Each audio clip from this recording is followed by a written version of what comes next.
Hey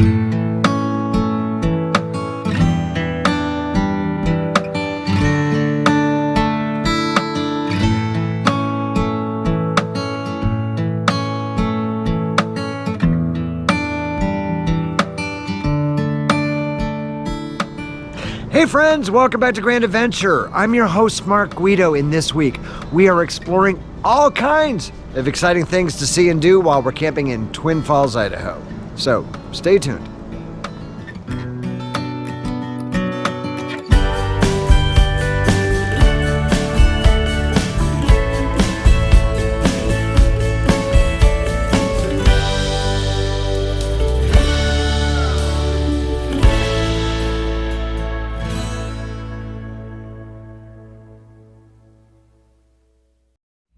This video is sponsored by Campground Views. Wouldn't it be great if Google Street View went into all of the campgrounds? They didn't, so Campground Views did. Picking the perfect campsite has never been easier. Stay tuned to earn a special discount at Campground Views just for being a grand adventurer.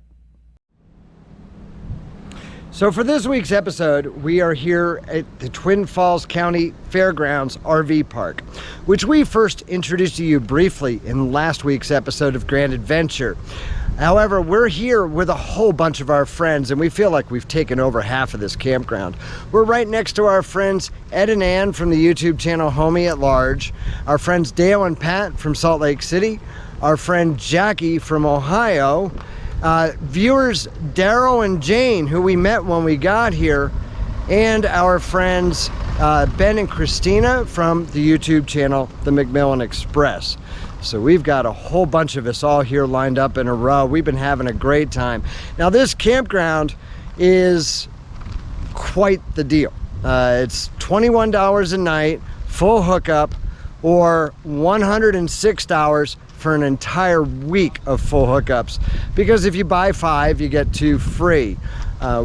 We've just concluded our second week here. We first got down here after we left Craters of the Moon National Monument, which we shared with you in last week's episode.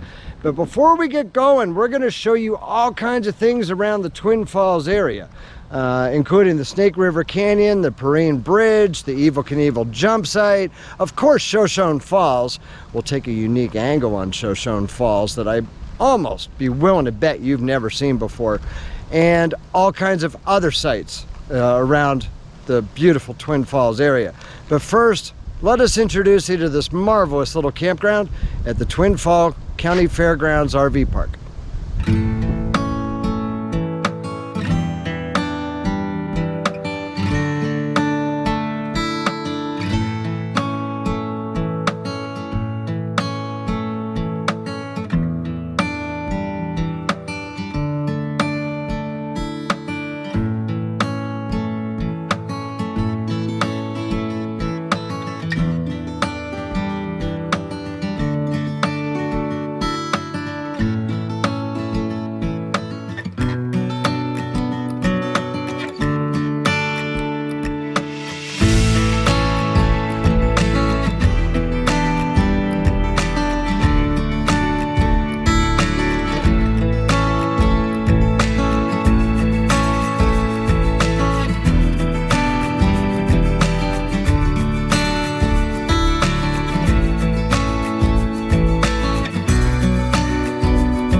to Ed. Hey. He's true blue.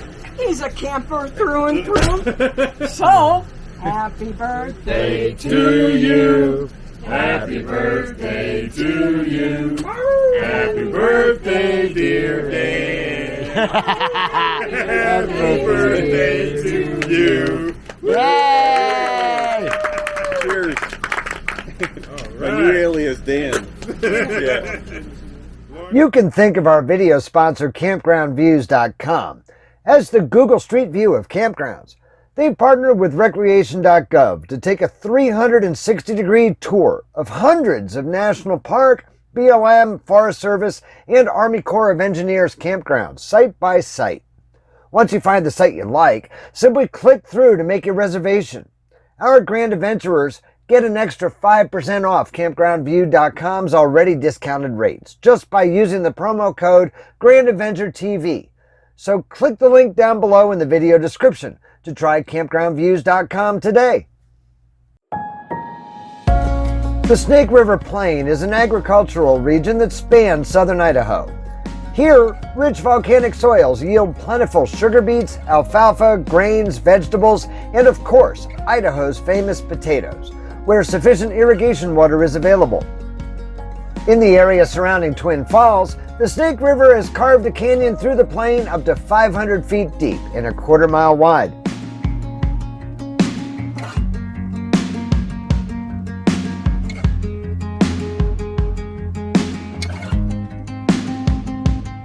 Numerous waterfalls cascade down the sheer walls of the canyon.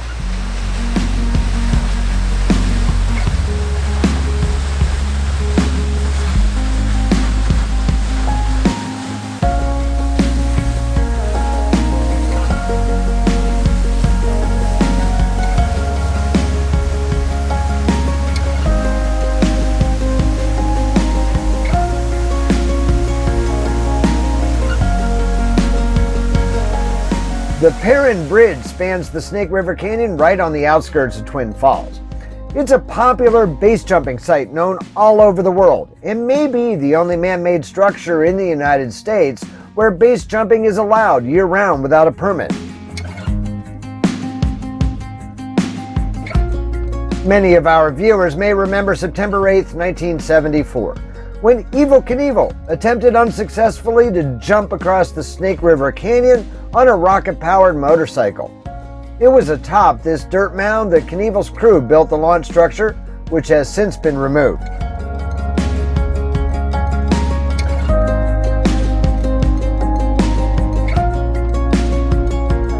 Knievel's parachute deployed prematurely, and instead of reaching the north rim of the canyon, his X-2 Skycycle instead drifted to a landing at the foot of the South Canyon wall.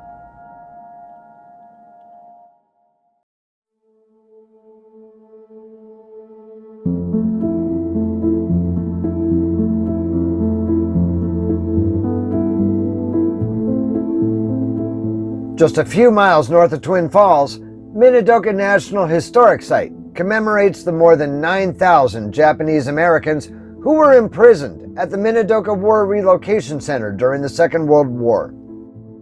The Minidoka War Relocation Center operated from 1942 to 1945 as one of 10 camps at which Japanese Americans, both resident aliens and U.S. citizens, were interned during World War II. Under provisions of President Franklin D. Roosevelt's executive order, all persons of Japanese ancestry were excluded from the west coast of the United States. At its peak, Minidoka housed 9,397 Japanese Americans, predominantly from Oregon, Washington, and Alaska. Many of the internees worked as farm labor, and later on the Minidoka Irrigation Project and the construction of Anderson Ranch Dam northeast of Mountain Home, Idaho. 844 men from this camp volunteered or were drafted for military service.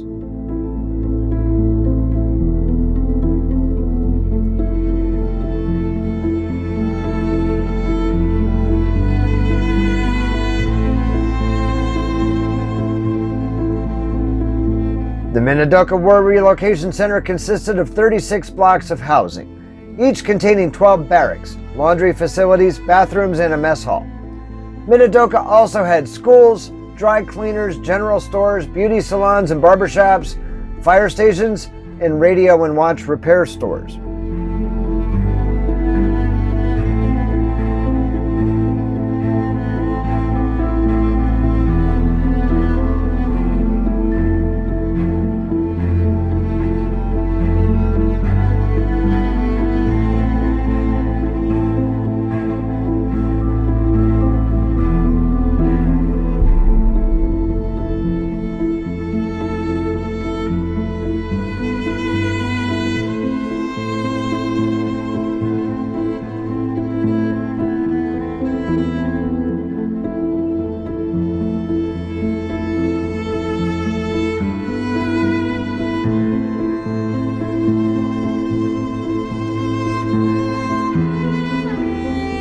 During World War II, this baseball diamond in Minidoka was a true field of dreams.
No visit to the Twin Falls area would be complete without a visit to its marquee attraction, Shoshone Falls. And yes, that's how they pronounce that name here in Idaho. Often called the Niagara of the West, Shoshone Falls is 212 feet tall, 45 feet higher than Niagara Falls, and when water is plentiful, flows over a rim nearly 1,000 feet in width. With the Snake River diverted for agricultural irrigation and numerous hydroelectric projects, flows vary dramatically by season, and the falls are best viewed in the spring. The city charges $5 per vehicle to enter Shoshone Falls Park, containing this grand overlook.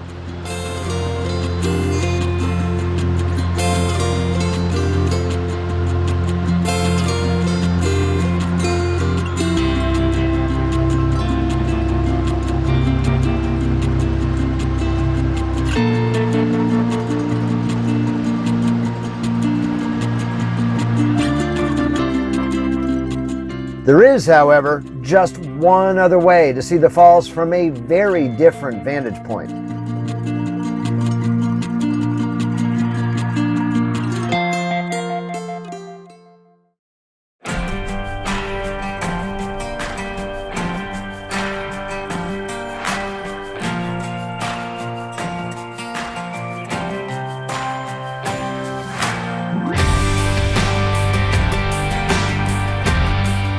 We're hitting the water today at Centennial Waterfront Park, accompanied by Ed from Homie at Large, Jackie, Dale and Pat, and Daryl. From here, it's a little over 3.5 river miles upstream to the base of Shoshone Falls.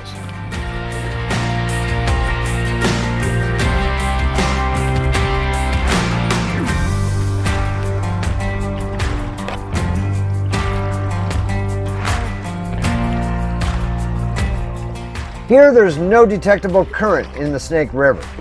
For those needing a boat, kayak rentals are available from a concessionaire in the park for a very reasonable $35 for 8 hours.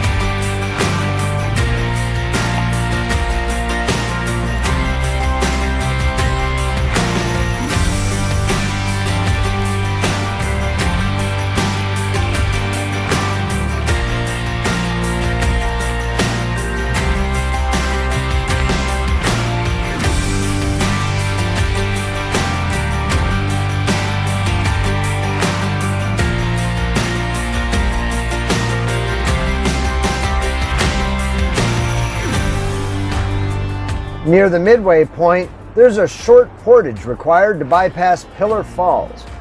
Including the portage and a lunch by the falls, our trip today to Shoshone Falls will require 5 hours on the river.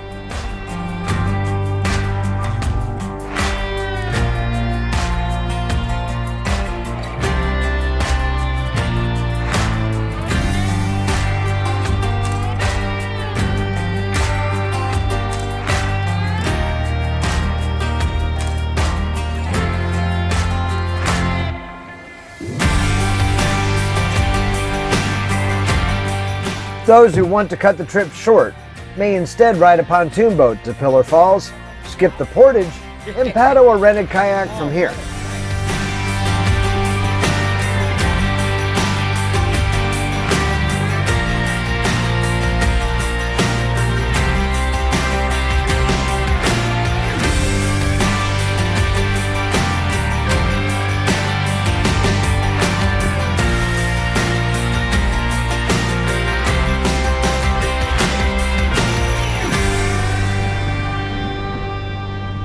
It's difficult to put into words just how breathtaking the falls are when viewed from below.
So we truly hope that you've enjoyed this episode of Grand Adventure from Twin Falls, Idaho. Now, coming up next week, we're going to be heading to West Central Idaho to the beautiful resort town of McCall. So if you're not yet a Grand Adventurer, this is the perfect time to go smash that little red subscribe button, the one right down there in the lower right-hand corner of your screen, and ring that notification bell to be sure that you come along on each and every episode of Grand Adventure that we air every Wednesday evening. Now, we'd be honored if you shared the channel with your friends, family, and on social media. It's extremely important to us. We tell you this every week. If you like this episode, please be sure to give us a big thumbs up down below. And while you're down below, that's where you'll find the comment section. We always love to hear from you after each episode. So until next week, from McCall, Idaho, please remember, life is nothing but a grand adventure. We'll see you then.